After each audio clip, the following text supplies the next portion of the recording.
नमस्कार. आज आपण एका अशा भावनेबद्दल बोलणार आहोत जी आपल्या सगळ्यांच्या परिचयाची आहे, राग. पण या अगदी मूलभूत मानवी भावनेमागे एक मोठी इंटरेस्टिंग कहाणी लपलेली आहे. हा राग म्हणजे नक्की काय असतो, तो येतो कुठून आणि आपल्या नकळत आपल्या शरीरावर आणि आरोग्यावर त्याचे काय परिणाम होतात? चला तर मग या सगळ्या प्रश्नांची उत्तरं शोधूया. विचार करा, ॲरिस्टॉटलने किती वर्षांपूर्वी हे सांगून ठेवलंय आणि आजही ते किती खरं वाटतं, नाही का? राग येणं सोपं आहे, पण त्याला योग्य प्रकारे हाताळणं ही एक कला आहे. आणि हीच कला समजून घेण्यासाठी आपण एका खूप जुन्या गोष्टीपासून सुरुवात करणार आहोत. रागाला समजून घेण्यासाठी आपण थेट तथागत गौतम बुद्धांच्या काळात जाऊया. त्यांच्या जीवनातील एक घटना आपल्याला रागाच्या अगदी मुळाशी घेऊन जाते आणि कदाचित त्यातून बाहेर पडण्याचा मार्गही दाखवते. तर गोष्ट आहे 2 राज्यांची, शाक्य आणि कोलीय. या दोन्ही राज्यांच्या मधून एक नदी वाहत होती, तिचं नाव रोहिणी. आणि दोन्ही राज्यांमधली शेती, पिकं, सगळं काही याच नदीच्या पाण्यावर अवलंबून होतं. आता झालं काय, एकदा दुष्काळ पडला.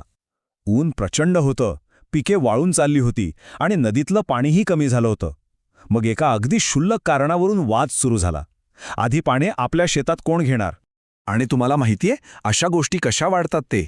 शेतकऱ्यांमधला हा छोटासा वाद बघता बघता राजांपर्यंत पोचला आणि प्रकरण इतकं वाढलं की दोन्ही राजांनी आपापली सैन्य युद्धासाठी नदीच्या काठावर आणून उभी केली.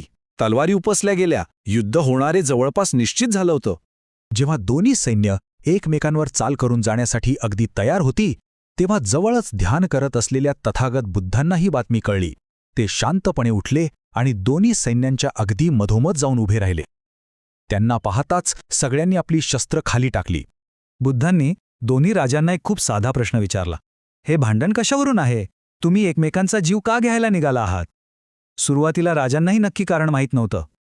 मग चौकशी केल्यावर कळलं की भांडणाचं मूळ कारण होतं पाणी. आता इथे बघा, हा या कथेचा सर्वात महत्त्वाचा भाग आहे. बुद्धांनी राजांना विचारलं, पाण्याची किंमत काय? राजे म्हणाले, अगदीच कमी, जवळजवळ काहीच नाही. मग बुद्धांनी विचारलं, आणि माणसाच्या रक्ताची, माणसाच्या जीवाची किंमत काय? त्यावर राजे म्हणाले, अमूल्य, त्याची तर कशाशीच तुलना होऊ शकत नाही. तेव्हा बुद्ध म्हणाले, मग तुम्हीच विचार करा, तुम्ही एका अत्यल्प गोष्टीसाठी अमूल्य गोष्ट गमवायला निघाला आहात का? या एका प्रश्नाने दोन्ही राजांना त्यांची चूक कळली आणि त्यांनी सामोपचाराने तो प्रश्न सोडवला. पण ही कथा आपल्यासाठी एक खूप मोठा प्रश्न सोडवून जाते. तो म्हणजे इतका टोकाचा आणि विनाशकारी राग खरंच येतो कशामुळे? चला, आता या प्रश्नाचं उत्तर थोडं वैज्ञानिक दृष्टिकोनातून शोधूया. तर मग चला, या भावनेला अधिक जवळून पाहूया. मानसशास्त्रानुसार राग म्हणजे नक्की काय? तो चांगला असतो की वाईट? मानसशास्त्र काय म्हणतं माहितीये, की राग येणं हे एक पूर्णपणे नॉर्मल आणि नैसर्गिक मानवी भावना आहे. हो, अगदी निरोगी. ही एक भावनिक अवस्था आहे जी कधी सौम्य चिडचिड असते तर कधी तीव्र संतापात बदलते. सोप्या भाषेत सांगायचं तर, जेव्हा आपल्या इच्छेविरुद्ध काही घडतं आणि ते आपल्याला मान्य नसतं, तेव्हा रागाचा जन्म होतो. राग ही केवळ एक मानसिक अवस्था नाहीये बरं का. जेव्हा आपल्याला राग येतो तेव्हा आपलं शरीर अक्षरशः ॲक्शन मोडमध्ये जातं. हृदयाचे ठोके वाढतात, ब्लड प्रेशर वाढतं, ॲड्रेनालिनसारखे हॉर्मोन्स रक्तात मिसळतात आणि आपल्या स्नायूंमधला रक्तप्रवाह वाढतो. यालाच फाईट ऑर फ्लाईट रिस्पॉन्स म्हणतात. म्हणजे आपलं शरीर आपल्याला धोक्याशी लढण्यासाठी किंवा तिथून पळून जाण्यासाठी तयार करत असतं. बरं, मग हा एवढा शक्तिशाली राग येतो तरी कुठून? याची मुळं कुठे आहेत? मानसशास्त्रज्ञ याच्या कारणांना 3 मुख्य भागांमध्ये विभागतात. चला, ती काय आहेत ते पाहूया.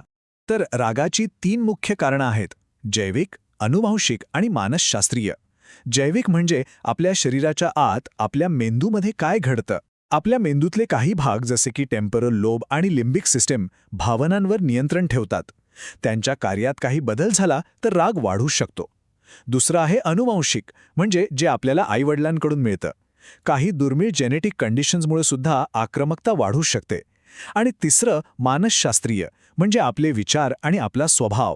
सतत स्वतःचाच विचार करणं, संशयी स्वभाव असणं किंवा न्यूनगंड बाळगणं यांसारख्या गोष्टींमुळे ही व्यक्ती जास्त चिडचिडी होऊ शकते. आपल्यापैकी अनेक जण रागाला फक्त एक मानसिक समस्या मानतात, पण ही एक खूप मोठी चूक आहे. कारण अनियंत्रित आणि सततच्या रागाचे आपल्या शरीरावर खूप गंभीर परिणाम होऊ शकतात. आता हे आकडे बघा, ते खरंच धक्कादायक आहेत. एका मोठ्या अभ्यासात असं दिसून आलं आहे की ज्या लोकांना वारंवार आणि खूप जास्त राग येतो त्यांच्यामध्ये हृदयविकाराचा धोका इतरांपेक्षा 2 ते 3 पटीने जास्त असतो. हा थेट संबंध आहे. आणि धोका फक्त हृदयापुरता मर्यादित नाहीये. हा जो दीर्घकाळचा राग आहे ना, तो आपल्या संपूर्ण शरीरावर हल्ला करतो. आपली रोगप्रतिकार शक्ती कमी होते, पचनसंस्थेचे आजार होतात, जखमा लवकर भरत नाहीत. इतकंच काय तर यामुळे उच्च रक्तदाब, स्ट्रोक आणि काही प्रकारच्या कर्करोगाचा धोकाही वाढू शकतो. ओके, तर आपण रागाची कहाणी पाहिली, त्याची कारणं समजून घेतली आणि त्याचे गंभीर परिणामही पाहिले.